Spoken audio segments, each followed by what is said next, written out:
Important that this negotiation be covered because the eyes of the world, and particularly the eyes of labor, are upon us.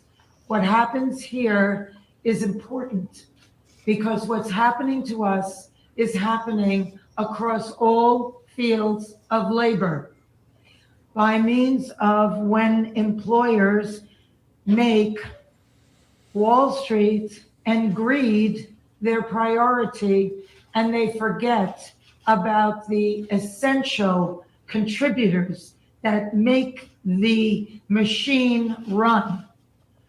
We have a problem, and we are experiencing that right at this moment. This is a very seminal hour for us. I went in earnest thinking that we would be able to avert a strike. The gravity of this move is not lost on me or our negotiating committee or our board members who have voted unanimously to proceed with a strike.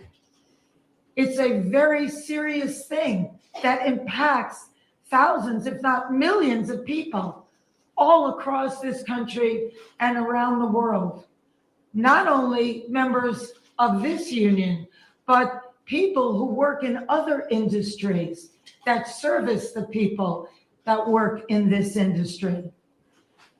And so it came with great sadness that we came to this crossroads, but we had no choice. We are the victims here. We are being victimized by a very greedy entity. I am shocked by the way the people that we have been in business with are treating us. I cannot believe it, quite frankly. How far apart we are on so many things. How they plead poverty, that they're losing money left and right when giving hundreds of millions of dollars to their CEOs. It is disgusting. Shame on them. They stand on the wrong side of history at this very moment. We stand in solidarity, in unprecedented unity. Our union and our sister unions and the unions around the world are standing by us, as well as other labor unions. Because at some point, the jig is up. You cannot keep being dwindled and marginalized and disrespected and dishonored. The entire business model has been changed by streaming, digital, AI. This is a moment of history that is a moment of truth. If we don't stand tall right now, we are all going to be in trouble. We are all going to be in jeopardy of being replaced by machines and big business, who cares more about Wall Street than you and your family. Most of America Americans don't have more than $500 in an emergency.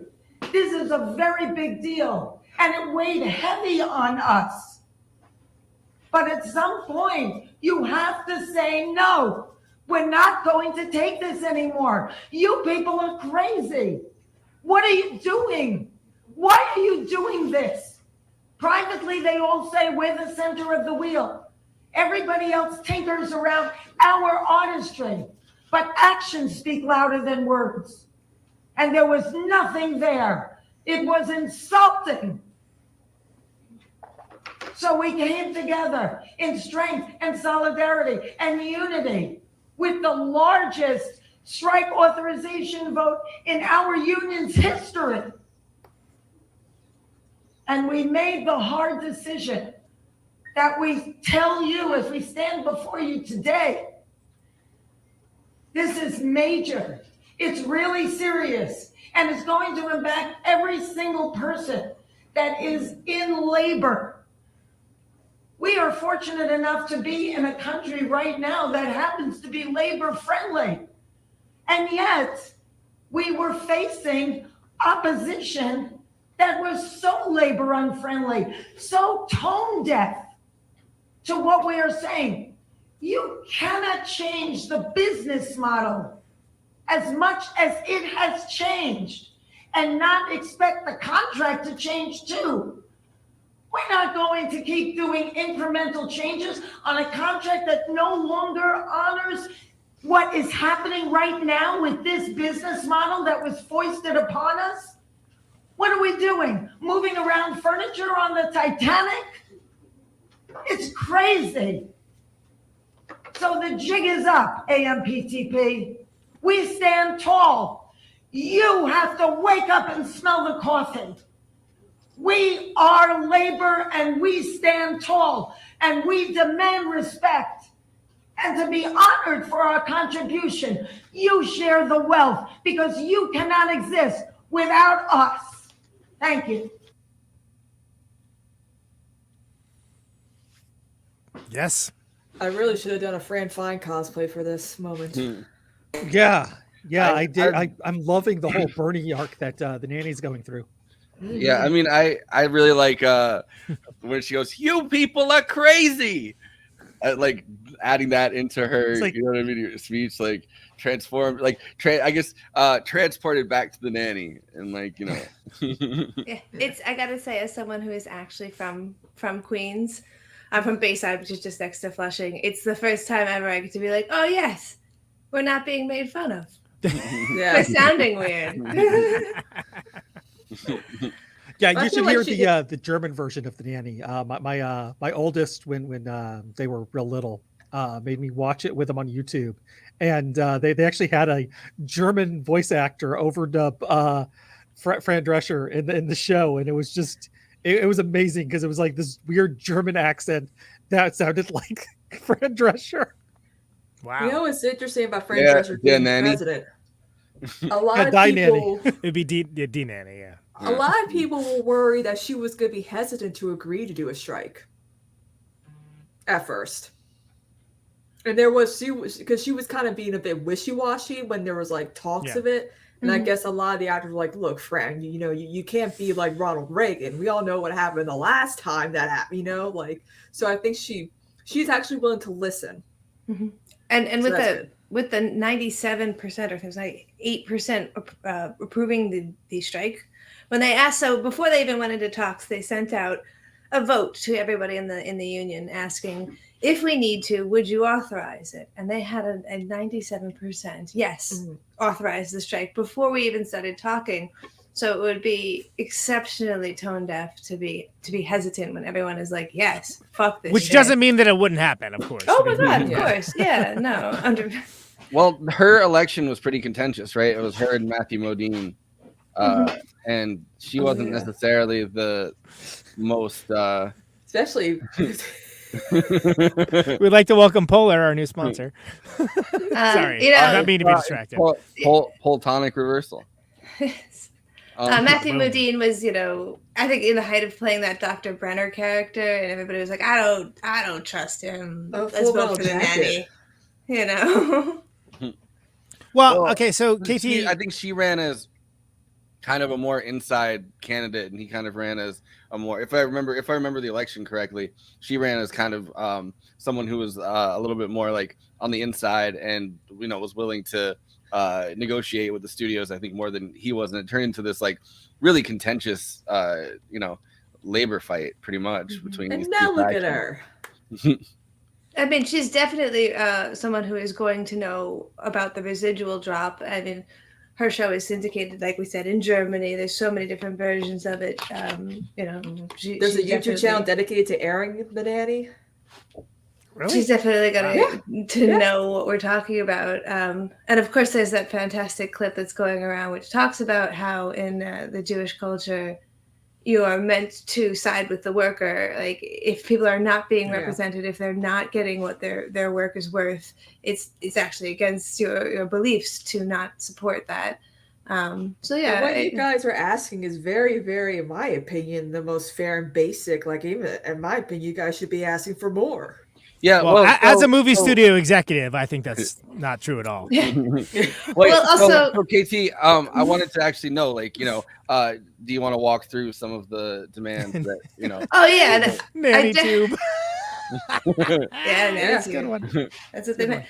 So yeah, I definitely wanted to preface this with you can always go to SAG-AFTRA.org, SAG-AFTRA-strike.org, and see the full contract negotiation breakdown, because what we talk about are kind of like the key points. A lot of the articles are talking about the like 6 major contention points, but this is actually a 12-page contract with a lot of different people getting affected. There's things in there for background actors, for singers, for dancers, for voiceover actors, stunt performers, puppeteers. There's so many different aspects of performance that are going to be covered by this particular contract, and stuff that isn't. That we're going to talk about, like the really big contentious stuff you need to know, I think, is what I would go over. And of course, the first one I think everybody's talking about is residuals. And I think that so what do you guys know about residuals? So it's supposed to be like what's set right now was meant to be like an interim thing like 10 years ago or something along those lines, right? If I remember correctly, like it was meant to be like, oh, just for now while we see if this is a fad or not. And then literally the entire entertainment structure is now like, streaming content on the various different things that are out there. Yeah, well, I found this TikTok where it's they're taught, like, it's different people talking about. Well, this is this one guy talking about it, but there's different people that have put up like TikTok videos where they show their residual checks, and like that's been a kind of a trend, I guess. Or like shows from the 70s. Like when it was on network, and the last one I got was $7. So I'm actually really happy she brought this up, because I thought I was going crazy, and I didn't realize the drastic changes lately. So I did the Grammys with J Balvin last year, and this was my first residual with him at $424. And then same year, a couple months later, it's like legit split in half. And then this show that I did a couple years ago, One of these nights. Yeah. Hey, Andy, do Sammy which was Davis. great, like Showtime. Sammy. This was my first residual, and then my second, and then my third. And then all of a sudden I started noticing this year, it's just drastically smaller. Yep. Yeah, and that's kind of been one of the coolest things, is seeing people do actual numbers, because that's something that there's very few instances of this happening. I don't want to hijack and make about music, but the Steve Albini did this thing, I think for the Baffler, right, Rick? That was the problem with music that like actually went into the numbers of it, and this is historical at this point of what they were at that time. But I think having the numbers for things and seeing like literally the difference of those numbers on a algorithmically designed app designed for ADD and to cause ADD is very powerful. That you see that it's like literally like a 1/10 of what it is. And those residuals are important too, because I don't know if you remember the Cosby Show. Yes, there was an article that came out right around the time Bill Cosby got the show yanked off of networks, in syndication, and the guy who played his son-in-law on the show. Yep, he was working at a Trader Joe's or something like that. Yeah, right? yeah, as like a Yep. a minimum wage type job, basically, or not much, poverty wage more or less, but but being able to make it was because of the residuals from the Cosby Show.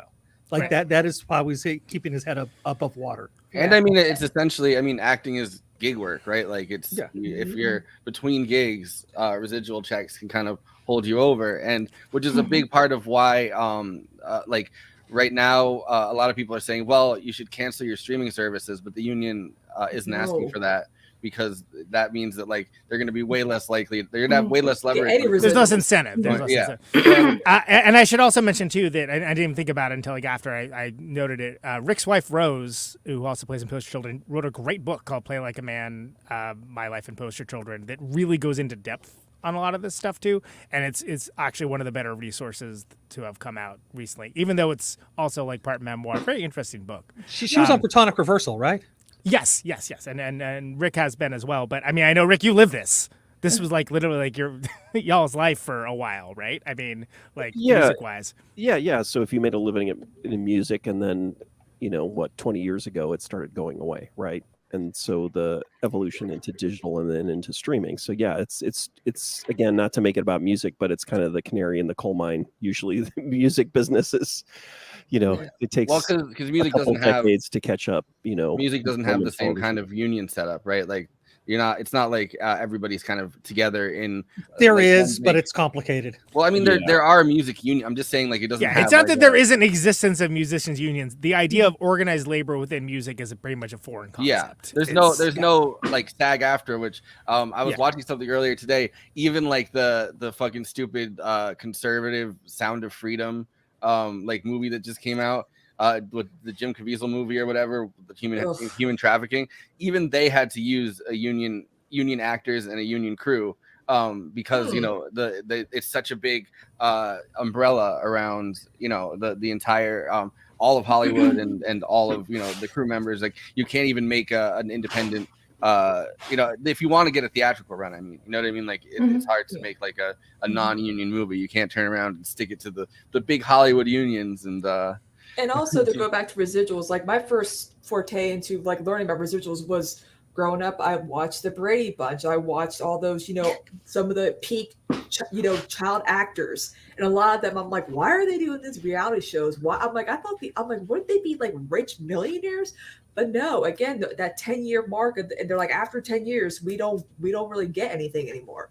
It's ironic that you would say the Brady Bunch because of the way the contracts for residuals were brought in 1963. The cast of Brady Bunch does not get residuals. Their contract predates that. And so the major question here is, why are we seeing this drop in residuals? And the answer, kind of, as you said, with music, which is another great, that's what she's talking about there, Fred, is saying like you're gonna see it in all different industries, and we saw it in film. We've literally like seen what happens with this. Yeah, it's over for us. Me and Rick, it's over. It's the concept of that new media. It's the internet. It's streaming. It's this content release. Yeah, and it's because the contract that we have with broadcast allows for residuals at a percentage rate based on the success of the show. The contracts that are currently set, and this is also true for the writers, and I'm going to go off on a tangent on that in a second, is flat rate based on first showing, additional showing, foreign market, and domestic market. Show can be really great, doesn't matter, still getting the same rate. Yep. So as shows now are going to mostly streaming, there is no network. So you're not getting the network residual plus your streaming residual. You're just getting the streaming residual, and it's shit. But again, it was created when it was considered like, hey, this may not stick. This may not be a thing that people do. Yeah. Well, in the last year, there's I think it's like a 400% increase in new media as film and television, with just like mostly being theatrical re-release of content that already existed. Yeah. And like, nope, if you were in that, fuck you. I don't really owe you any percentage of that. Just flat rate. And so it's really, really affecting people. Plus, of course, there's the inflation that affects your pay rate. So our pay rate hasn't really gone up to meet the 5% inflation on just the cost of food. Like, you combine those together, you're getting paid less than ever. There's no inflation adjustment. And they're saying that actors are now receiving less than they were like 10 years ago. And even the writers too, because I remember reading an article about a guy who wrote the episode of She-Hulk, which featured, bringing back Daredevil, which was supposed to be a big thing. He's like, I made like $364 total from that whole, thing. And then I'm thinking about like how a lot of people are suffering from like Marvel fatigue. And so a lot of these, Marvel keeps pushing and pushing, new content out, and no one really wants to watch it because they're getting fatigued. So like shows like The Secret Invaders or whatever, that's not going to do so well for like the actors and even the writers on that regarding residuals and whatever they're getting paid, because no one's watching these shows. Well, which kind of makes it, I mean, it's pretty messed up. Disney obviously has its own streaming service now, right? Like a lot of these networks are trying to pull in-house, because at that point you don't really have to give residuals to anybody in that same way, because like, let's say, you're putting your show on Netflix, you're putting your show on like Hulu, you're putting your show, like all these different streaming services. Technically, each time that a show goes on to streaming, you're supposed to get a residual check. Like that's how each of those. And they move around too. Some one streaming service will own Schitt's Creek, like Netflix, and then it'll go move to Hulu. So like, how does that play into the residuals as well? Well, it's because it's all balkanized, right? So imagine if the same thing had happened with music, then it'd be like, oh, okay, so for instance, RTFM by Poster Children is on Warner Brothers. What if there had been like, oh yeah, you can have a Spotify-like service, but this only has the artists that are on Warner Brothers. Right. That's what you're dealing with. And then you're also dealing with the fact that like they're saying, oh, yeah, but that's not the same thing as if people are buying records. Well, we all know that's not the same thing as people buying records. But what we're saying is that it matters, and that like there needs to be some manner of compensation beyond this pittance. That Spotify is a great example. Everyone gets mad at Spotify, and then they're like, oh, they pay these like micro fractions of pennies. Like, well, yes, but there's no such thing as ethical streaming for like all music throughout all time at a monthly fee. There's no way that can happen. There's going to be winners and losers. And it's always going to be the biggest fish. And if you apply that same thing over to like what's happening here, it's like, well, sure, there are a few people that are going to be doing okay with it, but like for the most part, everyone else has to suffer because of that. Well, and like as like someone that's just out of laziness just has Apple Music on their phone, right? Like their iPhone. They work very hard to like if Drake drops a new album, right? Like Apple Music works really hard to push that to the top of your feed and be like, oh, this is what's hot right now. Hey, you should listen to Drake. Yeah. Hey, you should listen to Drake. Hey, Drake just dropped this. You're probably feeling sad, right? You're probably listening to Drake. Yeah. Yeah. You know what they're not doing is putting Conan Neutron and the Secret Friends on that up front. So, I can tell you that much. They also have like, when it comes to like curated playlists, right? Like they kind of are like, oh, let's make it easy for you to have a lot of music from the same genre. We'll curate a playlist. Again, not pushing, small artists or indie artists or, people that aren't making them a shitload of money already onto the top of that feed. So a good example of this, Nicholas Winding Refn, the guy, Drive Guy, Neon Demon, all that stuff. He had this streaming show. I think it's great, called Too Old to Die Young, that was streaming on Amazon Prime. And he was basically told, do whatever you want. Like we want this. We're going to make this like the flagship of us, our movement into this market, and we're going to put everything we have behind you. And so then he finishes it, and they think it's too much. They don't like it, and they kind of bury it. And then they just get rid of it too, because that's another thing. A lot of these streaming services are like, we're going to release something. Oh, it's not a hit on the first day. Well, we're going to scrap it. Then it's a tax write-off. Then it disappears entirely, and then they don't have to pay anybody for anything. Was the Flash it's worth a it line over item. Batgirl? Yeah, I mean, that's why you got to sell your soul and get your movies on Daily Wire Plus, because even if 100 people watch it in the movie theaters, they're still going to be like, it's Hollywood. They're burying us. It's Did you see the people talking about that stupid movie with Jim Caviezel, like about like how Sound of Freedom? That's the movie that I was talking about. No. He doesn't listen to you, Forrest. They're complaining about like they left the lights on during the movie, and why are people buying tickets and there's no one here? No, I saw that video. Someone's like they're trying to bury this movie, and it's like I was just in the movie theater.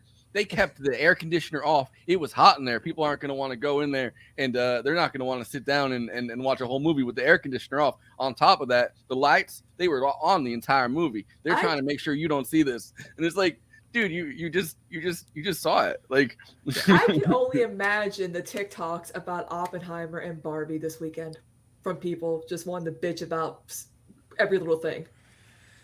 Okay, well, that's like 17 different topics that have nothing to do with the main topic we're talking about. But yeah, to go back to what you're saying with the Marvel streaming services, for example, if you have a production that is even beyond residuals, so I have a show, it's going to be on Marvel, it never airs, so I don't get residuals. I do get paid a flat rate for writing on it, and this is the issue that writers are really, really having, which is the new streaming contracts or new media contracts for them do not really reward seniority. So you have showrunners getting paid the same amount as new writers. And like about 10 years ago, it was about 30% were getting paid the same amount as new writers. And now it's about 50%. So you've got people just busting their asses to do more and more shows because there's all this content out there and still getting paid just the same flat rate, even though they've been working on award-winning shows. They have all this background. There's no reward for staying in the industry. And so we're seeing an issue about, I can't afford to stay. I can't afford to live. How could I be an actor professionally instead of just have another job and kind of having this job? There's the old saying in music is you're playing for exposure.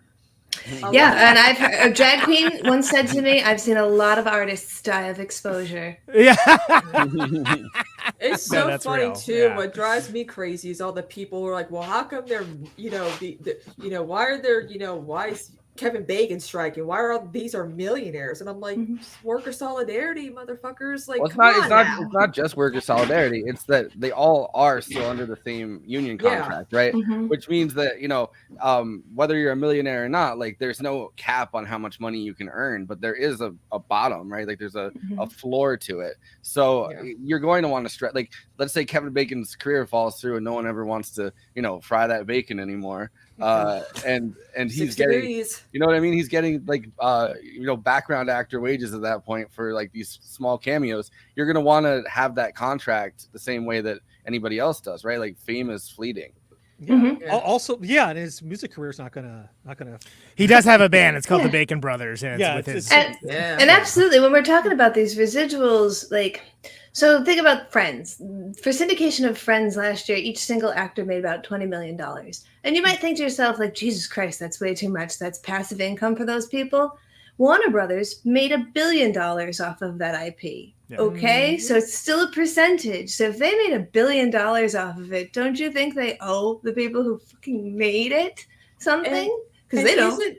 And isn't the full cost of like the deal they want is worth like $600 million? Because like the CEOs are like, well, that's way too much for SAG to be asking. And I'm like, you make about like $700 million a year. You're CEO. What the fuck do you do? Nothing. Yeah. Yeah, their defense is that. I still remember Friends when Netflix paid $100 million for it and then raised prices.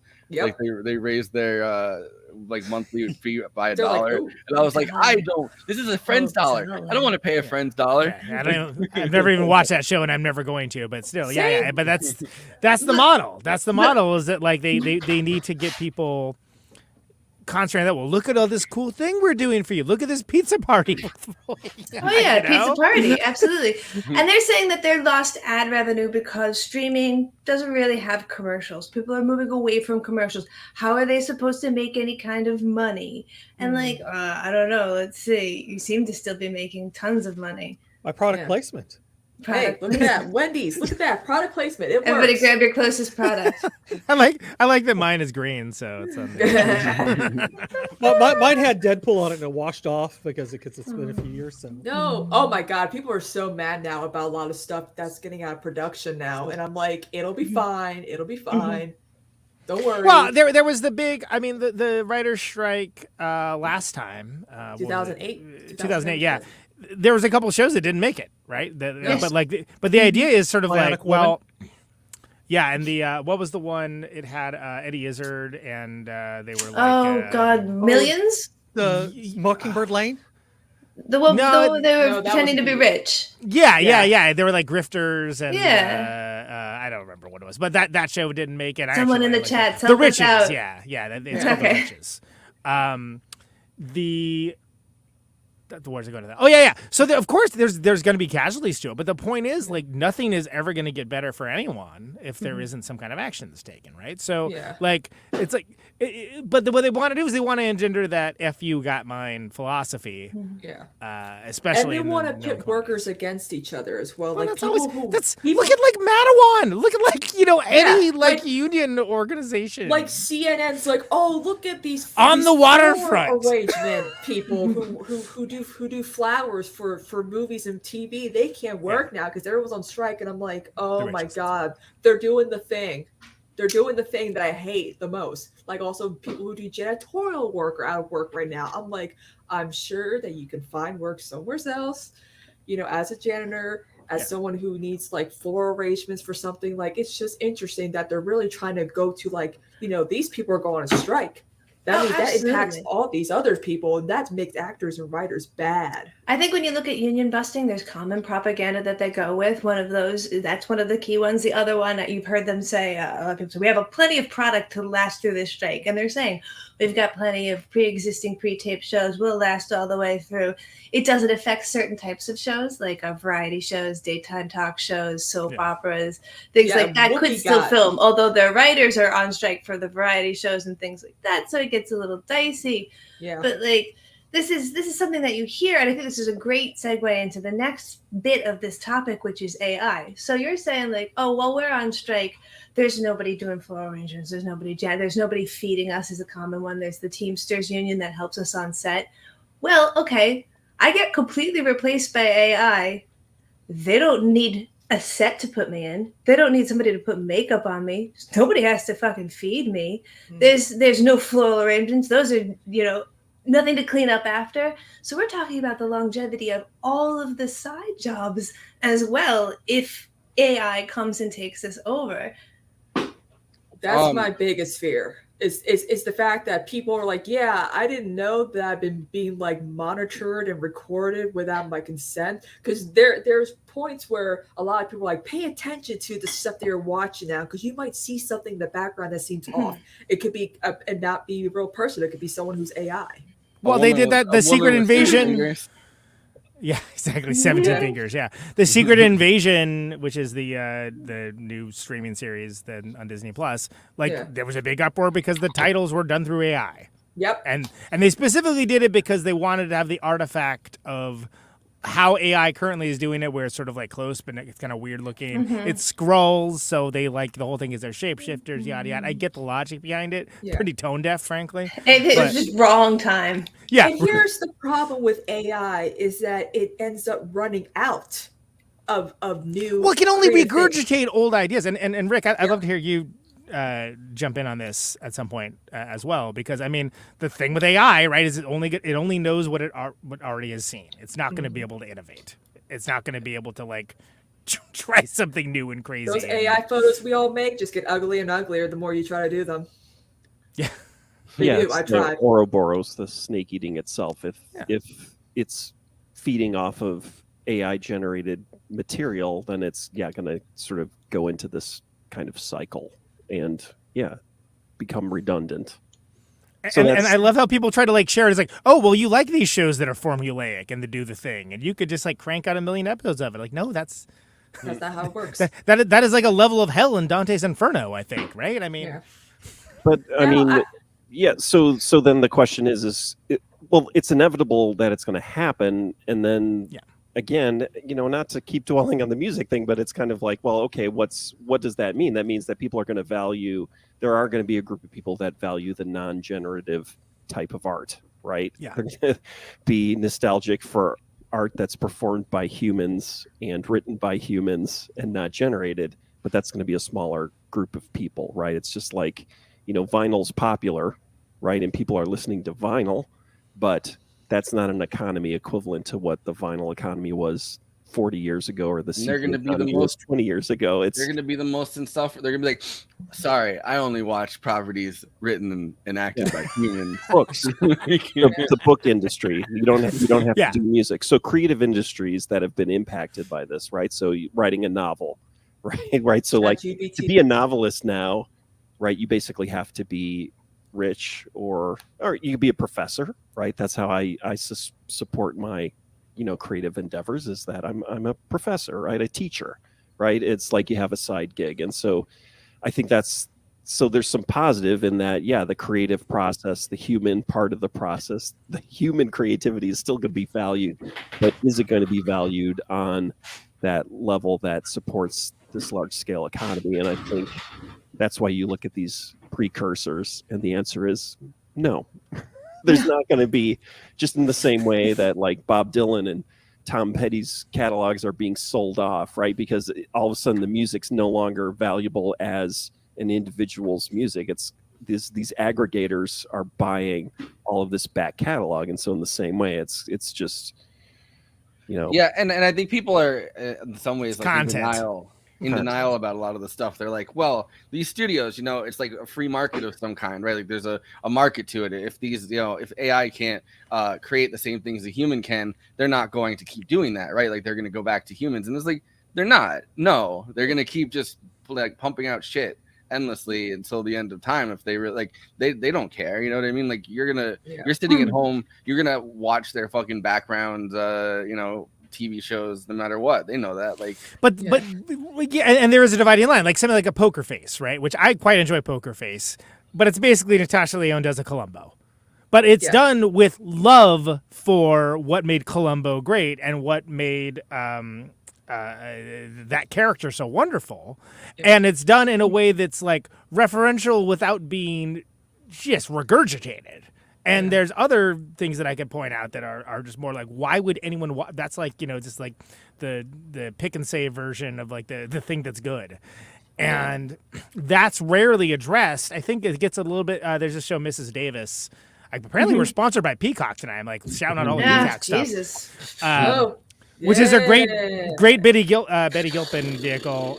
Rick, I know you watched it. I heard you talk about it on Radio Zero. I thought it was a really interesting, heady show. And like the idea of just literally giving people what they want, and like it's like that to the nth level, like experiential, and like it's a pretty cool show, and I feel like more people should have paid attention. The parts where people are ranting about the stupidity of the AI is like, this is such an obvious narrative. This is like just like straight out of all those generic conspiracy theories, and the person's like, yeah, the AI is stupid. It's just giving us what we want and what we've already had and what's already been done. It's all it is a regurgitator, but people love that, right? They do start kind of talking through this idea where it's like, oh yeah, there are people who hate it, but there are a lot of people who will just kind of accept. Well, and they've given us the slow IV drip of like nostalgia, like fan service, nostalgia, like nonstop. Remakes. Bring back and the contract. So it feels like with AI that can't come up with any, generate any new ideas. They can't come up with anything unique, right? It's only going back to all these, whatever data it has inside of it or whatever concepts it has inside of it that have already been done. It's like we've already kind of been desensitized to it, or we've already kind of been, not mind control, but like subliminally, I guess, readied for a situation where the most uncreative and really just repetitive things are launched at us, and it's like so it's such like Ready Player One. Yeah, well, the AMPTA is taking this into consideration already, you guys. Like they know that they can't just regurgitate the thing. And to speak to one of the major points of that show, Mrs. Davis, the concept of consenting to the AI. Right. And so what the contract is talking about is currently the AMPTA wants to offer people, particularly background actors, which is something that I do a lot. So this would pretty much make my entire industry obsolete or non-existent. Half a day's wage, which currently would be $90, to tape my entire body, my likeness, everything about me, so that they could control a character who looked like me, to say whatever I wanted to say and do whatever I wanted to do forever, period. And I get the $90 and that's it. And like, okay, so then they can use actors who are just like, God, I need the $90 to feed the machine, to consent, to be like, take it away from me. It's a fine. And like, oh my fucking God. And I guarantee you, once they start doing that more, they're going to crack down on the deep fakes part of like, Like you can't take a celebrity, right, that somebody owns, or you can't take a politician and do a deep fake thing. I guarantee you they're going to have court cases about that. We already had something. Yeah. Because go back to Back to the Future 2. We had that case about the guy who played his father. Crispin Glover. Yeah, because he wasn't in the other one. Yeah, because they used the molds of his face to make a replica of his face for the for that's right. Yeah, it was a physical replica. Yeah, I forgot about that. Yeah. And Crispin Glover, aka the creepiest Wonka. I love him, so my question was, as I was talking about this with someone, was just like, well, what does Harrison Ford do? They obviously have him completely. He's been recorded a number of times. If you just think about Blade Runner and you think about Indiana Jones, and it's like, what's in his contract about that data? He wants it to die when he dies. Right? Is that what it is? And so people are already negotiating these deals. And what about Ming Na? Whenever she had that deal with I did not look into it because I just didn't have time, because I brought it up in our chat. But Ming Na was in the terrible Final Fantasy movie where she was like the first CG. Oh, where there's the first AI generated actor, right? And another thing too was that when it comes to online content creators who are on camera, a lot of people like to make deep fakes and AIs of them doing things that they do not consent to, which is why that's another thing to consider as well, because content creators may be able to join the union eventually one day. But I also feel like a creator like Ryan Murphy, for instance, he's got 50 projects on backlog that he wants to do. He hasn't done a lot of his American Crime Stories or his Feud or whatever. I feel like a creator like Ryan Murphy, who has deals with the studios, could be using AI to come up with scripts so he can produce all these different shows at once. It's either AI or really, really crazy coke addiction. Yeah, that's what I'm saying. That's what happened with Aaron Sorkin. It's the same quality writing though, either way. Yeah. Well, I think it's interesting, and I haven't seen it. Andy, I know you did, because it came up in conversation on Blue Sky, that Robin Wright movie, The Congress, right? Which is an interesting movie. It's lesser than the sum of its parts, but basically, the my understanding of it, I haven't seen it, but is that the Robin Wright in the movie sells off her likeness to for a medical thing or something along those lines, right? And then, but the funny thing is, this came out 4 or 5 years ago. This is not a recent movie. It's a fast. Like I said, the ideas around it are great. It's very Philip K. Dick. This whole please remake this movie with a better script. There's so much I wanted to like about it, because it's partly animated. The animation's spectacular. The ideas are all there. It's just something about it as a film does not work. Doesn't work. And it's too bad. Yeah, which is a shame, because we need this movie.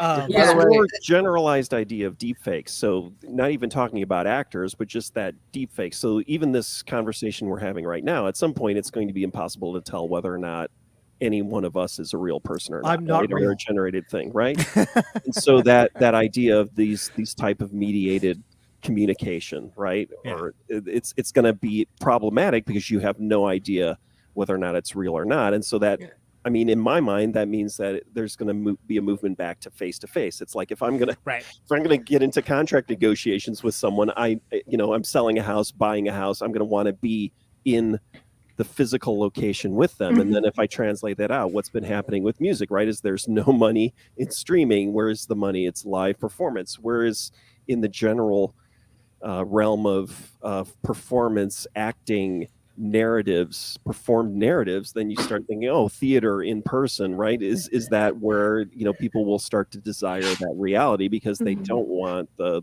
plastic, and then that's just a reaction, because there is always that creative cycle of the technology, artificial, and then there's a reaction to it, right? I just want to say, is what scares me too.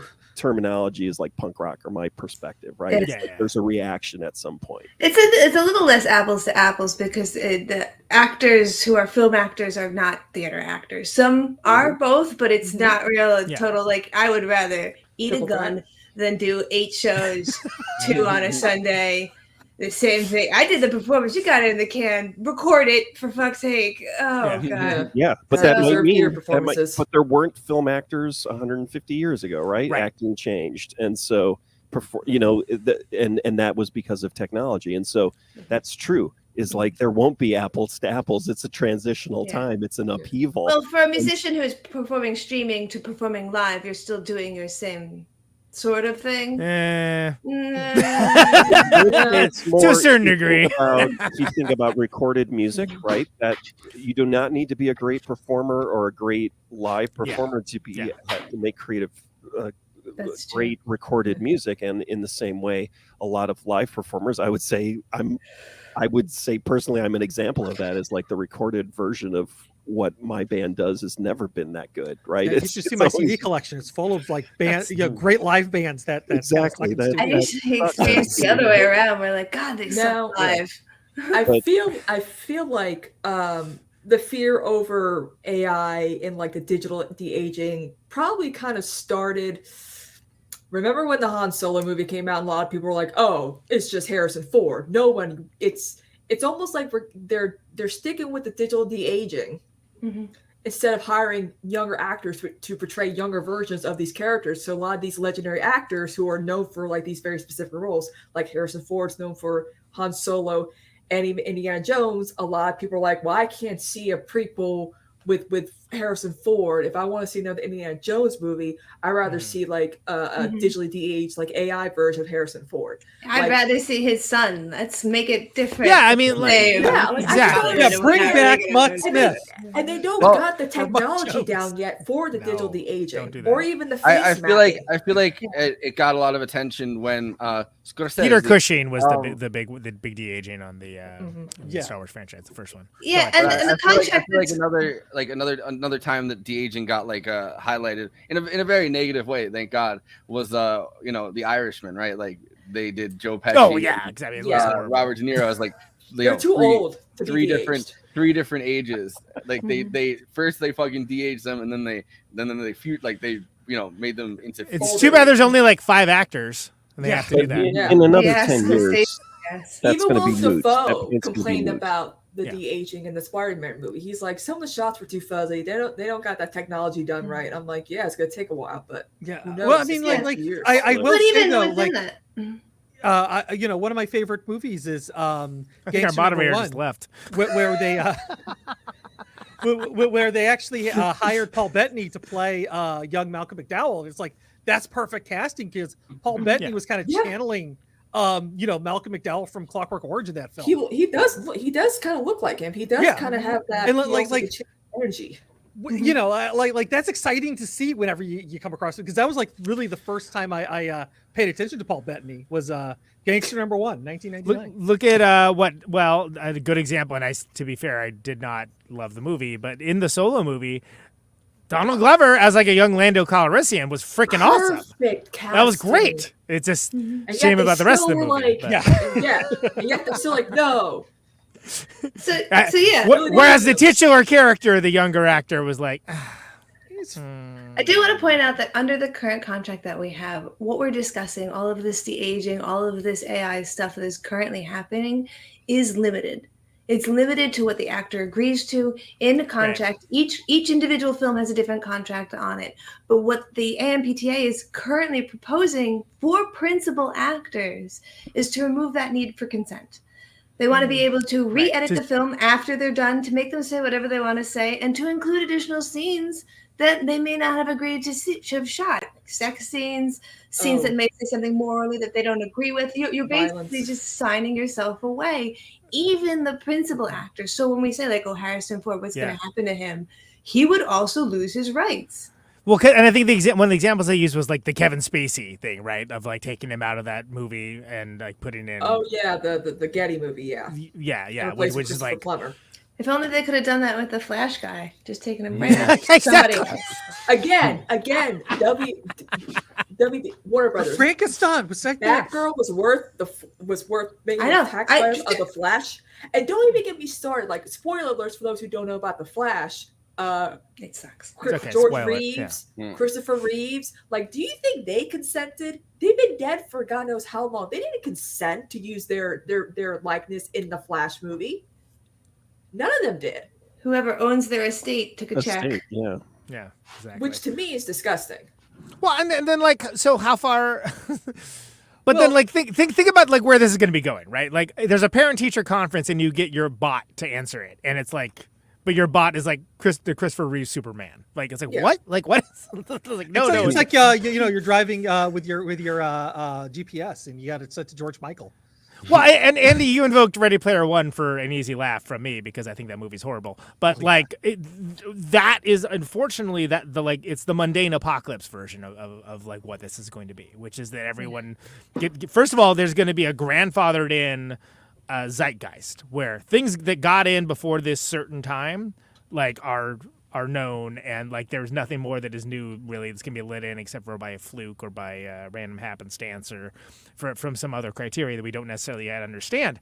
And then you have everyone being this endless nostalgia loop because it's something that's the AI that is good at, right? Oh, hey, do you like Law and Order? Great. Here's like 17 different Law and Order spinoffs for everyone's personal tastes. Oh, we could bring back Jerry Orbach if we wanted to. You know, he's been dead since 2004. Sure, why not? People want to hey, see it. Well, Get they made yourself. We'll put you in Law and Order an episode. Yeah, right exactly. now. Exactly. You You're- could pay at the premium tier, and congratulations, you're in Law and Order.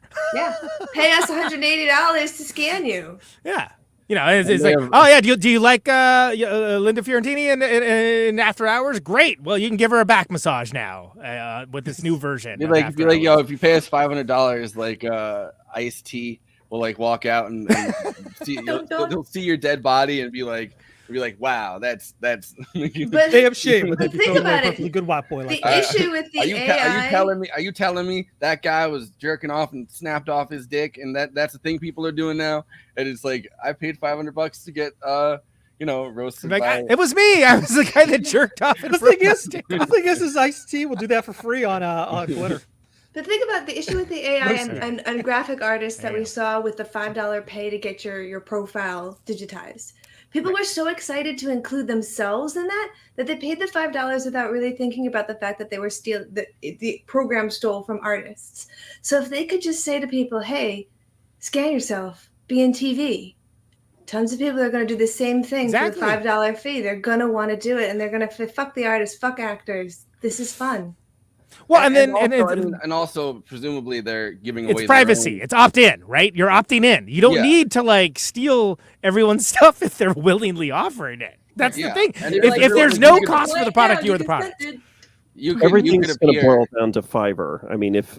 I call it the digital subsistence farming, and so like I can't see the economy going anywhere but to this point where everyone's just kind of cobbling together these little tiny bits of income, and then you've got these large aggregators where it is. Yeah, it's so if someone's willing to sell their likeness for $5, then it's going to be very difficult to compete with those people if you want to sell your likeness for $50 or $100 or I mean, $5. we're already in a culture where you can sell like any of your body parts that you don't need without dying, right? Like and that's kind of normalized. Like there's websites that are like, here's some things you can do if you're out of money. You can sell your blood, and it's like, plasma. I could 100% see an even easier future where it's like, hey, if you're really low on money and you can't pay your rent, you could, sell your likeness to fucking Disney, and maybe one day you'll be watching like some movie with your kids or something, and you could be begging Mickey Mouse.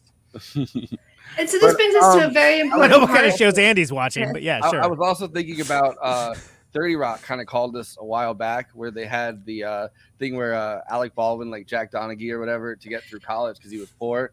They had him read every word in the dictionary, and he didn't think it was anything until it got bought out by like NBC or whatever, and they're just messing with him by like typing stuff out, and it's like, hello, I, blah, like, you know what I mean? But they kind of called that like That happened to the desperation. voice of Siri. She was participating in a college study, and they told somebody brought these files from the college, and she didn't get anything. There's a woman who has that actual voice. She didn't get paid for it. She got like $50 when she was in college. So that's all interim stuff, actually. Now that I think about it, is like at some point you're not going to need to have actual people as a model for anything. You'll be able Sure. to generate. I mean, already I use these in mock-ups for stuff as the generator of faces. You know, it generates real looking people, and it's not even AI. It's just something from a few years ago where they just look like real regular people, but they're just completely computer generated. And there's different voices now. There's different people now that you can and at do. some point you're not going to need that unless there's some South nostalgia African. or connection to that person or something unique, right? So that's the same thing. It's like, okay, some people are going to have an image or an acting style or a personality. That's change it going to sound like RoboCop or Does the gonna be South African valuable. voice sound like? Does the South African series sound like Elon Musk? Yeah, so, probably. I just hope it's right wing Mandela. So it's going to be that hierarchy government for again. you. You're going to have the rock stars. You're going to have the superstars that can sell their personality, their likeness, their acting, right? And then everybody else at this very low level at the bottom. Yeah, and as I say, I think this brings us to a really important part of this conversation that we're having, which is what can you do to help the union if you're not currently a striking actor? Like, obviously, I can go to picket lines. Obviously, I can do that stuff, but what else could you do? And not participating in the system. Don't sell yourself for $5. Don't do work that a WGA writer would have done or a SAG actor would have done. Don't participate in the ultimate demise of us all, even though, boy, wouldn't it be cool to jump on. Sure. And also too, don't you guys have like a strike fund too? That's Yes, and that's another great thing to think about is you can go to I wrote it down. I know the Entertainment Community Fund. You can also donate to the World Food Fund out in LA that's helping struck actors out there get food. Nice. But the Entertainment Community Fund is a fund that helps actors who are experiencing financial distress, which many of them are right now. Just that's another way you can help. It's really simple. Did you guys go to that website. What was it? SAG-AFTRA strike.org. AdAstra.net. And if you go there, they're going to have a list of places across the country. It's not just New York and LA. Yeah. There's one in Boston. There's Michigan, Atlanta, Atlanta, New Orleans. The Boston one is tomorrow, 4 to 5:30 p.m. at the Boston Commons. There'll be a picket happening. Yeah, I actually saw an article that the studios, because a lot of them are picketing outside these studios, and they decided to cut the trees so that they don't have shade when they're outside. And I'm like, passive aggressive bullshit. Like just. I'm looking for the link to the. Yeah, I'm doing the same thing. But yeah, I've noticed that there's a bunch across the country. So like, you don't have to be in New York and LA is the big thing that you can actually, go out there, find the people, but bring water. Bring some bottled water that's chilled. What's interesting too is Doesn't matter. my Uma watches The View. So, and I'm like, but Whoopi is an actress, a comedic actress, whatever. Star Trek. Why is she not out there? And she's Because coming up with all these different excuses. No, that's a different. It's a different. It's the contract. variety television contract that allows them to continue to be on television because they're not written, they're not scripted, and she's just performing under that particular contract. Yeah, and it's also there's when it comes to the news and when it comes to which I guess technically the news because the loosest definition of the term. Yeah. Well, so when it comes to that, when it comes to anything with variety on TV, like there's a separate contract that they're all under that allows them to be, that allows them to continue to be on TV even as and have it not technically be crossing the picket line. Although I know a lot of soap opera actors are striking with the SAGs, like SAG-AFTRA actors as well. Even though they do have a different contract, it does ultimately affect them, the concept of residuals. You'll see a lot of people are, but yeah. A lot of people are like, what about my shows? And another thing is that since there's not that much stuff that's going to be going on like cable, I heard that the show Yellowstone is going to be airing on CBS because they're like, well, we don't really have anything new premiering. And I'm like, oh, well. Like they're coming out with other like stuff to fill in that's already been streamed for all these network shows. And I'm like, just agree to what the actors and writers want. It's not that big of a deal. Yeah, they do want to try and wait it out and see how much they can get away with. I mean, of course, it's their stated tactic. They said as much, which is we want people to lose their homes. Like, you think anyone's getting a home on a writer's salary? I know, or right? Well, we're Jesus entering the Christ. beginning of the Emmy promotion season, and that brings us to another part of this topic, which I think we all discussed in the chats that led us here. The only other thing that we can do besides waiting until we hit the fall season and there won't be a premiere for new shows is to stop the promotion of the current lineup for summer to try and affect them as well. And so they're asking, don't boycott it, go see it, go enjoy it, but don't talk about it online. Yeah, don't say that you saw it, don't tell other people to see it, just don't promote it. And they're also saying retroactively as well. So if it was a film that was already under the contract, don't talk about it, don't promote it. Try and just do a blackout like that, but still enjoy it yourself. Oh, there it is. Luckily, we talk about a lot of old movies on here, so yes. And so criticism of film is not covered under that. So you guys would be allowed to talk about films. Yeah, actors can do things like we're saying the show podcast. How did this get made? Those are SAG actors who are doing that. They can continue to tour live because it's live, and even record it as it's a podcast. But they can't bring on somebody from the film that they're talking about. That would be a violation. Right. It's just such a weird. That's where the contract starts to get weird. And we were talking about how it affects cosplayers, because they're also acting cosplayers to not dress up like the characters and post photos that can be used as free promotion in lieu of the actors. Yeah, and that affects Christina a lot. It was look at those drills on these ads on the screen. There's like a drill, there's a lawnmower. I know a lot of cosplayers. It was Disney that really fucked that up, because within a day of the strike, Disney started having all their movies promoted by their paid influencers and cosplayers that they have already at the places. So it was within a day. That's why people asked, hey, what's the rules on cosplay? Which, is kind of interesting, because Comic-Con is everywhere this week or whatever coming up. It's the big one in down in San Diego. If you're a regular schmegger who likes to dress up, a lot of people say that's still fine at the Comic-Con. But if you're sponsored, a lot of people are do not do that. Because there are people out there who are getting sponsored by Warner Brothers to promote Barbie right now, doing tutorials on DIY Barbie cosplays, like that stuff. I'm like, that if you're getting directly paid by the studios right now, you should not be doing that. Especially and it's a really insidious way of kind of bringing in scabs, because it's how many content creators are just I'm just doing this for right now, and I have no intention of joining the union. I don't feel like this is really scabbing, and it is, but it's kind of a very insidious, because you don't even have to join the actual industry necessarily. You know what I mean? To have to be scabbing at this point with this. Yeah. I was just saying, this happens. The argument, I'm not even going to join the industry, is a common one that I hear a lot, especially because there are 26 states where there's the right to work law, where you don't have to join the union. You can work on a union production, get all the benefits of that union contract, but never have to pay. And that's the way that they can kind of starve out unions. Which is why Disney moved to Florida. Yeah. Florida, pretty much the list is a list of southern states and smattering. And Wisconsin, where I live as well. Thank you, former Governor Scott Walker, who I moved here to help get rid of. Thank you. You're welcome.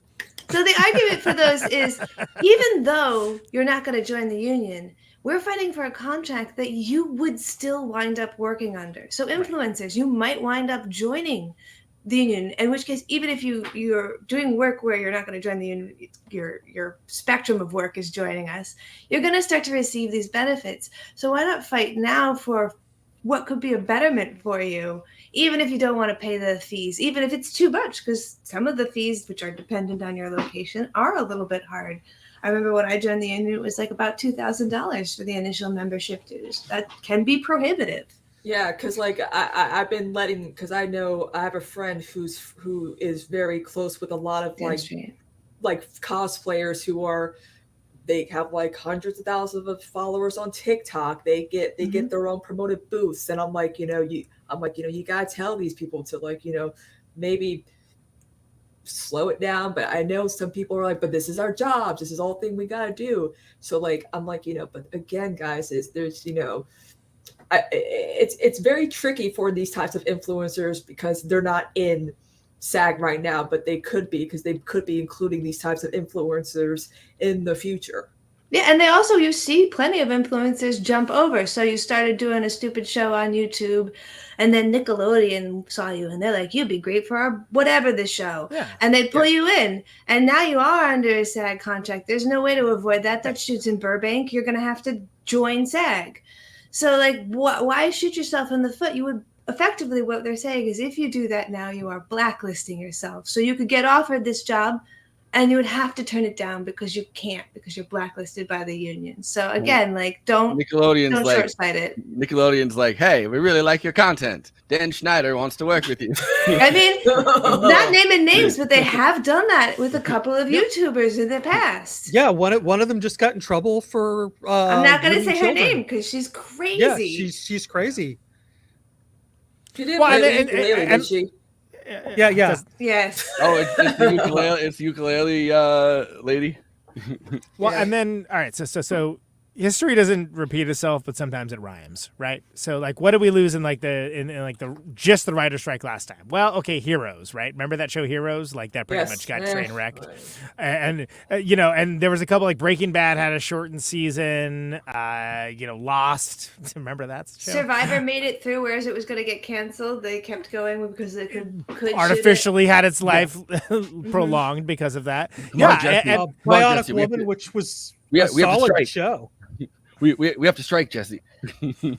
but the thing is, the stakes were. It's not that the stakes were low then, but the stakes are so much higher now that, like, in the interim, like, okay, was that inconvenience worth it? Of course it was. So it's like when people are thinking about it in terms of, and I think it's so cynical because the mindset from the studio seems to be like, hey, if we just like throw up enough.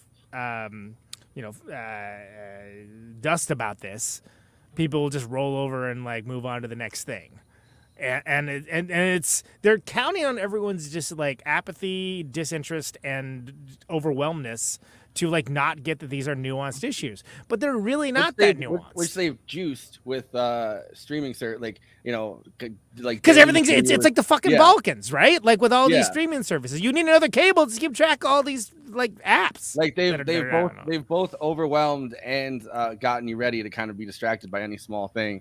Like you know what I mean? Like at the same time, they've kind of conditioned you to be grooming. I think is the word you want. But just so I could pull this off, the Entertainment Community Fund, formerly the Actors Fund, is one fund. The Motion Picture and Television Fund, Hollywood Support Staff Relief Fund, and the Union Solidarity Coalition. Somebody want to buy a Chevy too. I don't know why. And the Union Solidarity Coalition is also geared towards the ISTC or IAST, whatever. But like the the Teamsters, who are all through kind of striking right now. We're in a big strike. This is a very like. Well, the fact that the actors joined with the writers, it makes this like first of all more likely to actually see some action. Yeah. And some of the treatment I have seen of crew members, if you do the Instagram crew member stories accounts, like, and I've been on sets like that, they really needed to strike. I mean, it's hard for actors, but God, the treatment of certain PAs, the hours that they work, like, God, it sucks. I was watching Adam Conover talk about the strike because he's both on strike as an actor and as a writer. He was annoying. And he's fantastic. I love him. And I love him too. I used to think that he was like kind of dorky when he did the Adam Ruins Everything thing. He was. He that was the shtick. He leaned into it. But no, it's his brand identity. He did a great job of it. Do you know it's he's like dating the artist who did BoJack Horseman? The female artist who does that is his significant other. At least it draws. So he was saying that the last time in 1960 that the writers and actors joined up at the same time to strike in Hollywood, that's when residuals became a thing. Like to start with, right? Like, in the first place, yes. We also got a health care plan, agreed to all that, and a pension, which we didn't have before. So both of the three huge things. And we talked about when we did the Oscar night. We did talk about how the Oscars were basically the pizza party. Oh God, next year's Oscars gonna be fun. And I say that peace and love. You know, I am a fan of it, but it's ultimately was a placebo. Against who doesn't like pizza, rights. really? And we've only talked about two of the issues on the contract. There are healthcare issues on the contract specifically. Yeah, well, let's and all other issues that you want to talk about that Oh yeah, I would definitely say that the healthcare issue that's on there right now about how protection of workers who are being sent into states to work where there's restrictive medical rights for women's health care, and they've outlawed women gender affirming care, things like that. And they would like for the AMPTA to address that, because also they want to shoot in right to work states to avoid the union, and then the people who are having to go out there, they don't feel safe. They're not getting the healthcare protections that they need. Another niggling one that's on there that I think is insane to me is that they still have stunt workers wearing wigs to portray women and painting their faces to portray different ethnicities, instead of just hiring people who match the requirement. And so there's something on there that requests that stop. Maybe stop acting like it's 19. They made fun of that, I guess. I was watching it actually last night because my brother came over and hasn't seen The Righteous Gemstones. Like, he only saw the first episode. So we were watching the second episode when Gideon is talking about stunt driving, and he's like, it's called wigging, like I put on a wig and I pretend to be a woman, as a stunt coordinator. And they're like, they go through the whole thing of like, I think it should be men pretending to be women falling off of buildings. You know what I mean? Like, that's a man's job. That is real. It's called wigging, and then it's called painting when they change your face because they wanted to pretend it's not. Blackface. It wasn't what we talked about, but we talked about a little bit Michael Powell earlier in regard to After Hours. I love Black Narcissus. There's some serious brown face in there, and I love that film, but it was like, oh damn, or like the Tropic Thunder discourse that no one actually cares about. I'm like. Well, that's a bit of a meta commentary, I think. Yeah, and same with It's Always Sunny in Philadelphia too. But they even got rid of remember when after George Floyd was murdered, and the Golden Girls were like, let's remove the episode where they're wearing mud masks because that solves racism. And I'm like, right? They got rid of the drow episode of Community because it was I didn't know they were still doing the wigging and the painting thing. Yeah, that's because nobody talks about stunt people. No. Yeah. Why would you? Tom Cruise don't need to worry about that. We will, because Fall Guys coming out in theaters soon. Mm-hmm. Will we? Will we? Maybe we might. Are there other? I'd be good. I also think that talking about I don't know. The fact that so much of the pandemic has switched what actors do to digital. A lot of times I get asked to fully record and do a whole audition myself at home. Remote auditions, right? Yeah. No, Auditions. please talk about this. This is fascinating. So, there are casting agencies whose job it is to get me in, record me, put it out, do that whole thing. And they have production costs and all of that. But they can avoid that production cost, still receive the same amount of profit by pushing that cost off onto me. And we're seeing almost everyone is doing this. It is a little bit more convenient because I don't have to drive around, but I do have to do all of that. I have to have a camera and a production studio in my house in order to continue to do auditions. And the AMPTA is just like, must suck, whatever. We don't care. And there's just no point of talking to us about it. It reminds me of the people well, you have to come to work at the office. And I'm like, what? It's cheaper, though, in the end, if you actually work from home. Yeah, but we can't control you when you work from home. Yeah, so you see the problem. Just think about it. I'm sick. I can still work from home. I just don't understand why anyone thinks that it's more affordable to still, all this office space costs and all that. Well, it isn't. But it's not about affordability. It's about establishing control over your workers. And if you can pass off the costs to the workers, and then great. That's one less thing. That's another line item. You can, Yeah, and that's a lot of this contract is figuring out ways to monetize and cut away things okay, so we wouldn't have to pay for production if we can make people AI. Okay, we don't really want to pay residuals. It's just cutting away the fat, but then still having the same amount of profits. Right. It's just ludicrous for them to be how could we afford to? You're cutting out of everywhere. How can you not afford to? So why wouldn't you? There's a corollary to this with music, which, as we established, is canary in the coal mine. And Rick, maybe you'll remember this. Remember when Sonic Bids was a big thing?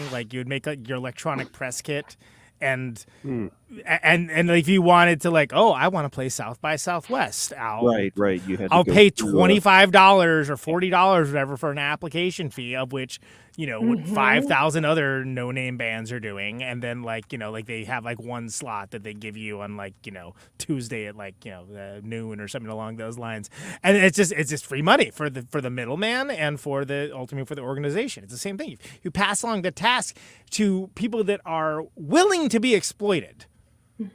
Like people will jump for the opportunity if it's presented, if it's marketed correctly. Especially in arts and entertainment, where you're so desperate to break it in, to get that leg up. Yeah. I recently had to turn down something where it was an acting gig where I would be the only actor. It would be remote. There would be no cost of production, no makeup, no nothing. They wanted to offer me a stipend because it was going to be a really great opportunity for me. Yeah, you'll get paid in exposure. Exactly. It's same BS, man. And yet it would have been a $20 ticket. They would have made like $20,000 on tickets. Like, where's the money going? Yeah. Like it's like, I don't know. It's just, I just can't believe that like these studios are like, what about us? We're making like, $1 billion a year, think about us. Yeah, our gigantic pile of money is getting all wet from the tears we're expending. Yeah. Exactly. And of course, it's worse in the comic book industry because like the comic book industry is literally full of scabs. Like, everything's at will employment and everything is. Yeah, and there's nobody trying to organize anymore. The last time it happened was in nobody the 80s. Wants to organize anymore. What happened in the 80s is there was actually like a public outcry because the creators of Superman were in absolute poverty, like destitute poverty. Yeah. And the Superman movie came out and made all this money and they didn't get anything for it. No. And they actually, because of the public outcry, that changed the way specifically DC Comics, not Marvel, because Marvel was a privately run company. DC was part of Warner Brothers, still is. And so they restructured things a bit. So like Len Wein, who passed away recently, created Wolverine. Never saw a dime for any of the appearances of Wolverine in any of the X-Men movies. Yeah. However, he also created Lucius Fox, and from Batman animated series, from Dark Knight Rises, the Christopher Nolan trilogy, like all that stuff. He got money residuals for that because he created that particular character. Yeah. There is like a bit of unevenness in the comic book industry, but the thing is though, is like comic book creators aren't willing to stand up. Like we should be out there with picket lines, with you guys. A lot of your stuff is being adapted too. Well, think of like Batman and Bill. Think of that Bill Finger documentary, right? Yeah, I mean, like. well, I mean, look at Thor: Love and Thunder that just came out. Now they've actually lifted scenes from the actual. God Killer story. God Butcher. God Butcher. Yeah. And the artist. Actually. Well, whatever. It's and I'm blanking on the artist's name. He does beautiful work. Yeah. And he's just like, I think it's really cool that my artwork was on big screen. Well, yeah, it's cool, but you should also be paying. But they basically use it as a storyboard. They rip you off, dude. They rip you off. And you are not, you're just like, yay, I got screwed. Yeah. I wonder how much that exposure. happened in this Spider-Man into the Spider-Verse, where it was amalgams of different artists who have done Spider-Man kind of pulled in. I don't believe we were compensated correctly either. No, Rick Leonardi and Peter David created Spider-Man 2099, who was in the latest Spider-Verse movie, and I guarantee you they didn't see a penny from that movie. The entire art right now, by the way, just to shout this out, I don't know if it's still going on, but I know Peter David, the co-creator of that version of Spider-Man, he has been having medical issues, and there has been a fund out there to kind of like help him out because he doesn't have health insurance from Marvel, because we're not unionized, us comic people. Yeah, well, I'm sure you saw that She-Hulk money, right? And so you see this parallel definitely between all of these industries, particularly between music and acting, where you're requested to do so much preemptive work just to like audition to maybe get a job that when are you making money? How are you staying alive? You guys have to be your entire production crew. You have to be able to record yourself, then edit that, then put it out there on a streaming service so that people like it. Like, promote yourselves. Somebody said in the comments, you wind up becoming your own production team and your own PR team and everything in between. Yep. And you're still making like $20 an hour if somebody buys what you've made. Yeah, if on Bandcamp Friday only. If. Rick, what do you think about all that? It's the old joke. How do you make $1 million in the music business? And you start with 2 million. It's gonna. Yeah, I feel like. I mean, everybody talks about the gig economy, everything like that, and I don't mean to sound like a broken record, but it is. I mean, that's why I find the music industry fascinating, not just because I've been a part of it, but I do feel like a lot of these issues sort of get teased out earlier, and you can kind of start. There'll be differences, but a lot of what's going to happen in the future is kind of happening now, or has happened within the music industry, and the way, just the way the economy has worked, which is basically like, there's no money. There's no money for the creators, right? And the fear for actors is that if we let this go any further, there'll be no way to pull it back. And so someone who's in an industry where you're already seeing this go beyond what we're seeing as actors, do you feel like there would be an ability to pull it back? Well, so the example is Napster, right? So the idea and the thing that the studios were like concerned about is like, look what's happening with music. People are just downloading stuff. They're just downloading it. But if we push them to stream it, then they're just renting it, and then we're in the control of it again. And people were trained, I would almost want to say groomed, to just rent their music and like have these little walled gardens and like, look at all this stuff. It's available to you. You have all of music available to you for like a flat fee. And then they don't ever talk about like where that money actually goes to, because why would they? Because that's not important. Because the idea is you give someone the shiny thing and then they move on. It's frankly astounding that the content delivery systems managed to move everybody to streaming, which, by the way, the technology was not there when they started this push. And I went on record as being like, it won't be there in time to save this industry, except for that they actually sunk money, billions, into the infrastructure to do it, knowing that it was an investment that like, hey, we're going to get people to experience everything this way. And the pandemic helped with that, because suddenly no one could go to a theater. No one felt safe going to a theater. Nobody should be going to a theater. So then you have these home premieres, right? And then you get that socialized and something that people think about. A 30-day drop. Like in my opinion, sure. HBO or HBO Max did it perfectly. Disney's like, you have to pay $20 to own the movie for forever. And I'm like, no, you should just have it release.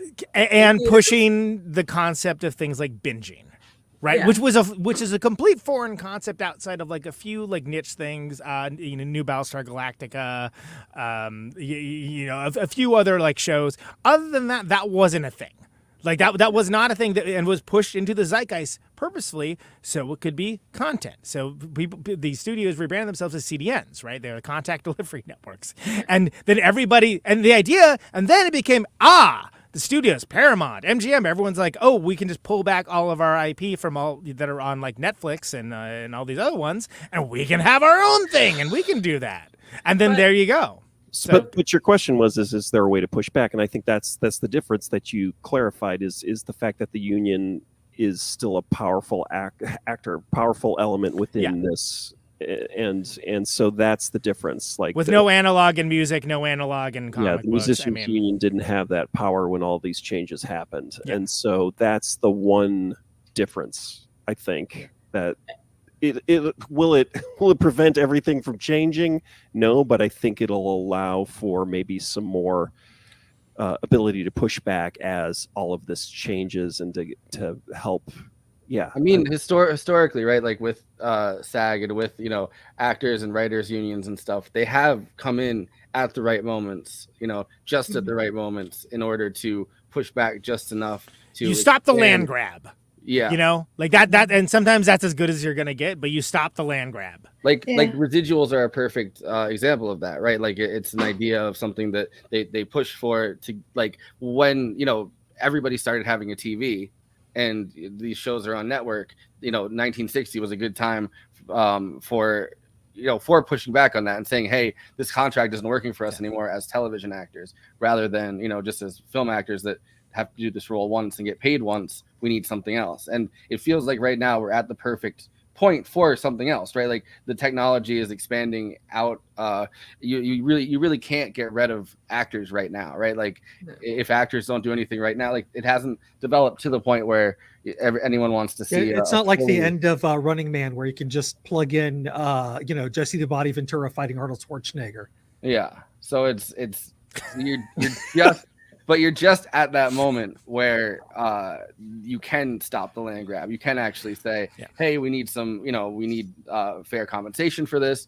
We need to work on a contract that actually works for AI and not just for and our own consent for AI and all of these things where we have more say, where we can actually push more into what fair compensation looks like, where we can push more into having a say over what our likeness gets used for. But I think that if they had waited and waited for the next time to strike or something, that would have been definitely too late. Like, so I think that the cool thing about SAG and the cool thing about, like the Writers Guild is that they've always kind of hit just the right moment where maybe you can kind of find a cross. It's the inflection point. Yeah.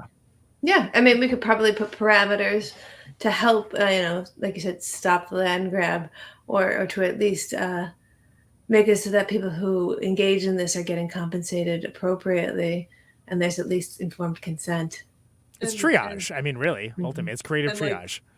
And back to Conan talk about the binge thing, I think a lot of studios are realizing, like the streaming service is realizing, it's not good to drop a full season for people to binge because it gets out of the zeitgeist within like a few days or a you week. watch it and you forget that you watched it a week later, and then on to the next thing.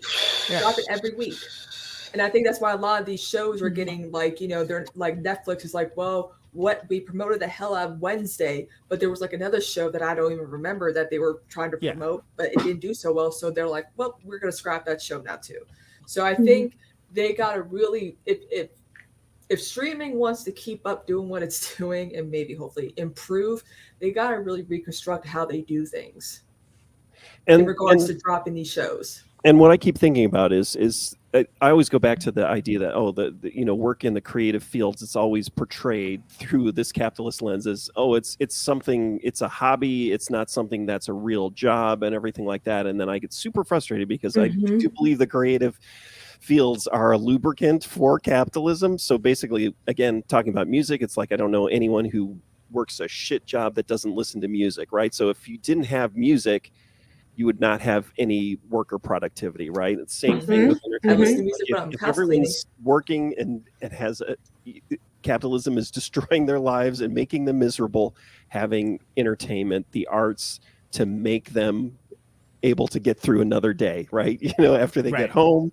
they watch a TV show, they watch a movie, they listen to music, and then these wheels of capitalism keep moving, and yet these capitalists keep telling us that, oh no, you're this kind of not valuable thing that's not important. It's superficial work. It's a luxury, right? It's extra. It's like for those of us who try to monetize ourselves on the internet via like live streaming, podcasting, whatever. There are people who claim to be on the left or like, well, streaming is not a real job. I'm like, with AI and automation happening, I'm like, pretty soon they're gonna hire robots to be house cleaners. I'm like, monetizing yourself on the internet is the next step when it comes to like the evolution of jobs and careers now. But now AI is coming in, so it's like you can literally make up a fake streamer like out of AI and the flip side I guess to that though is that it's an ongoing self-justification for creative individuals, I think,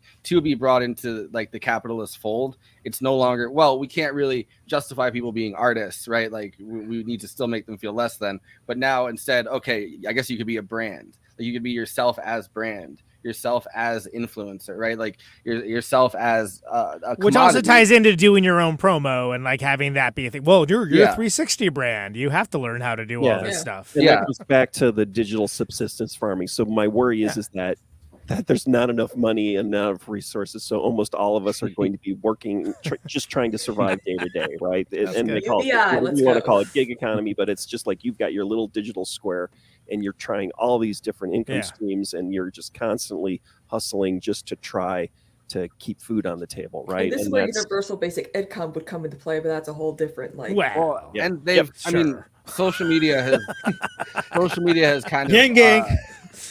social media has kind of controlled the discourse around a lot of this stuff with like hustle culture, right? Like or side jobs as like Forrest, you mean the grind set that I live every day? Yeah.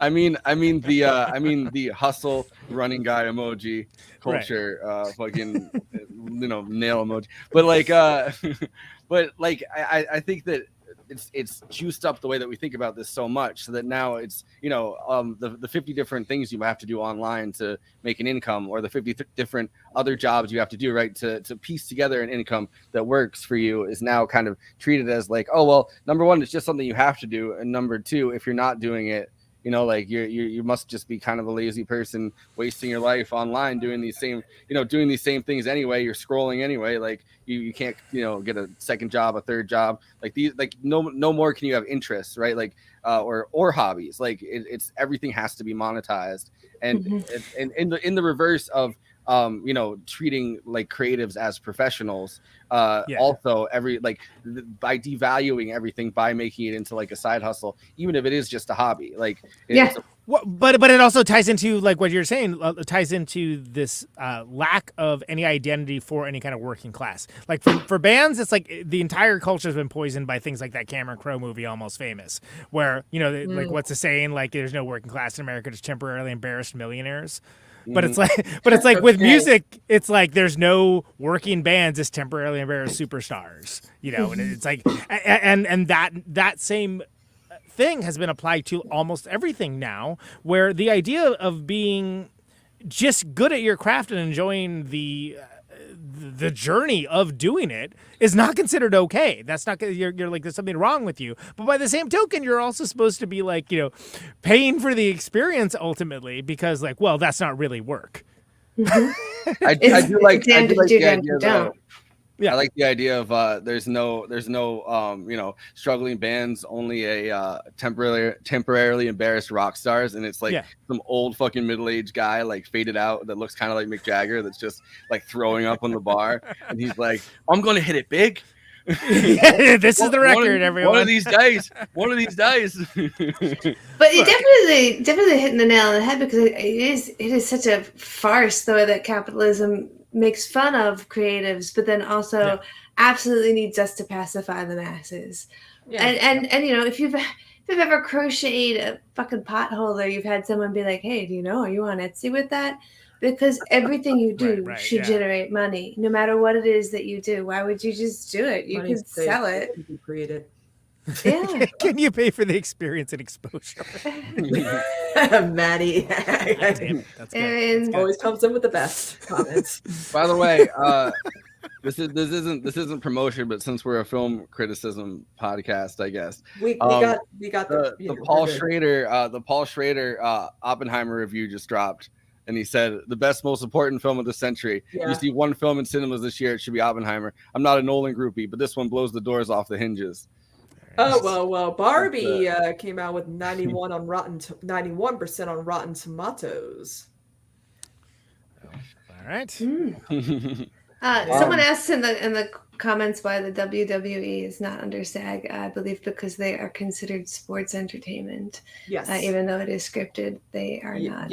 Yeah, but the injuries were real. Like, let's yeah. Well, also, my cousin did that. Like Vince McMahon has gone out of his way in the most brutal possible way to not ever let any of his he's a there are several anti-union. documentaries about the treatment, the healthcare, and the payment of WWE actors. And I can't think of anything I'm less qualified or interested in than talking about wrestling. But by the same token, it's notable. It's notable anti-union, that dude. Exactly. And it is a form of acting. Who are we kidding? Yeah. We know that it is a form of acting. And they even have their own production studio. I mean, I just watched it's real to me. It's stunts, I watched The Marine, which is like there is a WWE pipe to Hollywood pipeline, and just look at John Cena, The Rock, Hulk Hogan, Mr. T, my personal hero.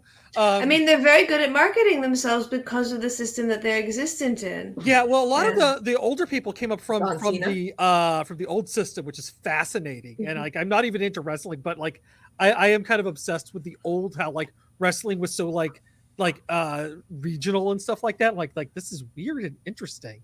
And I have no interest in wrestling.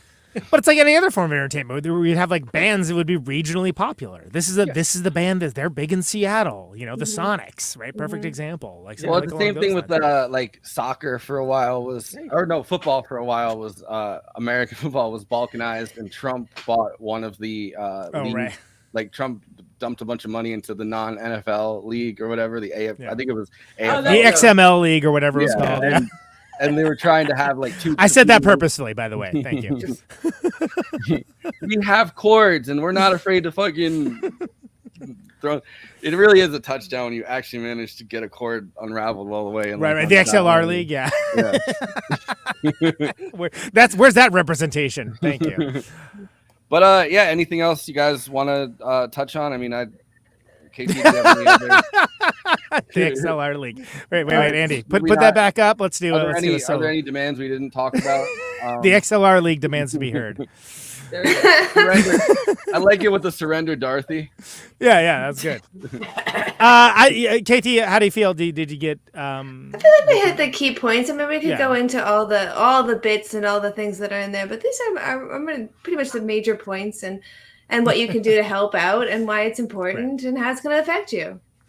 There you go. What you're saying is these are all just millionaires, and we shouldn't pay any attention to it. And I'm saying that they are, I saw someone in the comments said it. Millionaires are delicious. They're tender. They're mild. They're good with a barbecue sauce. And we're coming for you.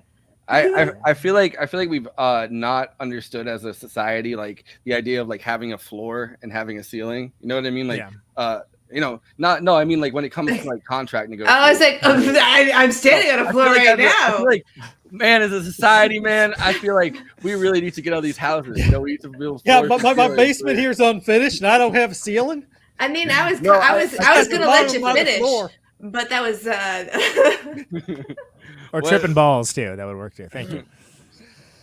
So here. Yeah, the contract, the caps on things. Just like it's a floor, right? Like it's there. You can never make under a certain amount of money, and that's the important part. So people are like, oh well, I don't see why millionaires would have solidarity with, because it's their floor too. And when you raise, everything gets raised. When a rising tide raises all boats or whatever. Yeah. But like it's true. Like as that raises up, everything else raises up for even for A-list actors, and it affects them too, and it's their contract as well. And stuff like when it comes to AI and the consent, whether you consent to have yourself represented in AI for scenes that you're not, like, that affects them too. It's not just the monetary value of it. Mm-hmm. And once you start to see such a vast disparity between people doing the same industry, executives versus entry-level workers, blue-collar workers, you're going to start to see this kind of revolt, this kind of upset amongst people. So it kind of was a ticking time bomb, in my opinion.